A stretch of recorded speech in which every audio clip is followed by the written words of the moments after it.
शिंदेंच्या आमदारांनी घेतली शपथ, पण एकही शब्द वाचता आला नाही। बघा नेमकं काय झालं।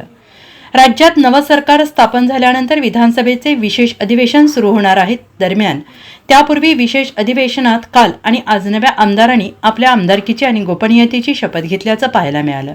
विधानसभेच्या विशेष अधिवेशनाच्या दुसऱ्या दिवशी विधानसभेचे हंगामी अध्यक्ष कालिदास कोळंबकर यांनी 106 नवनिर्वाचित सदस्यांना सदस्यपदाची आणि गोपनीयतेची शपथ दिली।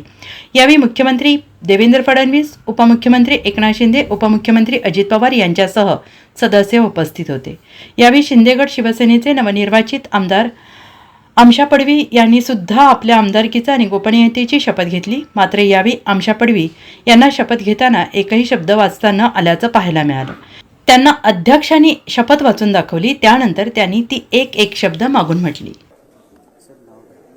आमशा फुलजी पाडवी विधानसभा सदस्य म्हणून निवडून आलो नाही, गंभीरपूर्वक शपथ घेतो की कायद्याद्वारे स्थापित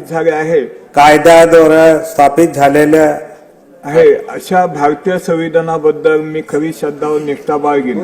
अशा कायद्याद्वारे संविधान भारताची सार्वभौमता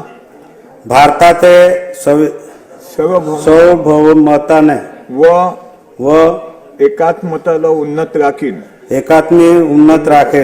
आणि आम्ही आता जे कर्तव्य मी हाती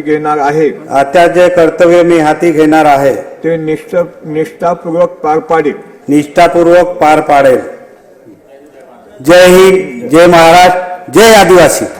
bureau report, SBN Marathi, Mumbai.